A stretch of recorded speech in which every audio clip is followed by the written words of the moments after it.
Hey everyone, today is day 4 of our Advent journey, so let's see what our calendar has for us today.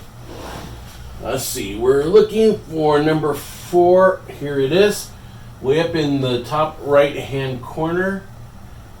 And so it looks like we're going to continue looking at Mary's role in the Christmas story. Once again from Luke chapter 1.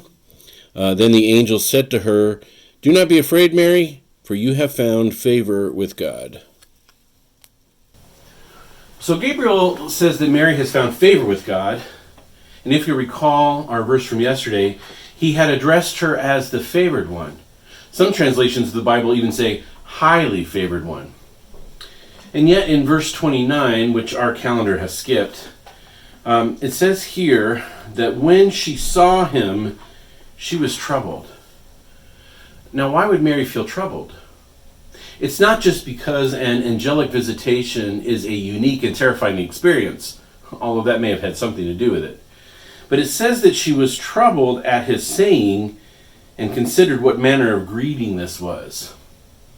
It's not Gabriel's presence, but his words that caused her anxiety. And Gabriel hasn't even told her what it's all about yet at this point in the story. But Mary must have understood right from the start that those who are called to follow the Lord do not necessarily have an easy road ahead. Certainly, that will be the case here. Mary may be young and inexperienced, but she's not stupid. She's grown up hearing all the stories from the Hebrew Bible, what we call the Old Testament, and she knows the kinds of things that those who have found favor with God have been called to perform in the past. She can connect the dots and see where this is headed. And Gabriel can sense her apprehension, which is why he says to her, "Do not be afraid." Now these two words, favored in verse 28 and favor in verse 30, are from the same Greek root. One's a verb and the other's a noun. And they're found together in only one other place in the New Testament. That's in Ephesians chapter 1. I'm going to read from verses 5 and 6. "Having predestined us to adoption as sons by Jesus Christ to himself, according to the good pleasure of his will, to the praise of the glory of his grace or favor, by which he has made us accepted or highly favored in the beloved."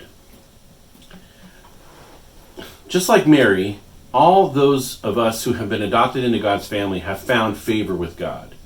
We are favored ones. But that doesn't mean that life is going to be a walk in the park. Mary was appointed to a task like no one had ever done before, and it would not be easy. But this is no less true for me and you, even if what we're called to do doesn't involve the miraculous. For us, it might be as simple as standing up for what is right and true against a culture that is increasingly moving in the opposite direction. That's not easy either. Yesterday I asked you, what is the Lord calling you to do today? Did you give that question some thought? Because it's the same question today. And whatever it is, you can count on the fact that it's not going to be easy. But we can do it without fear, because if God has called us to it, he will also be with us and give us everything that we need to get it done, just like Mary.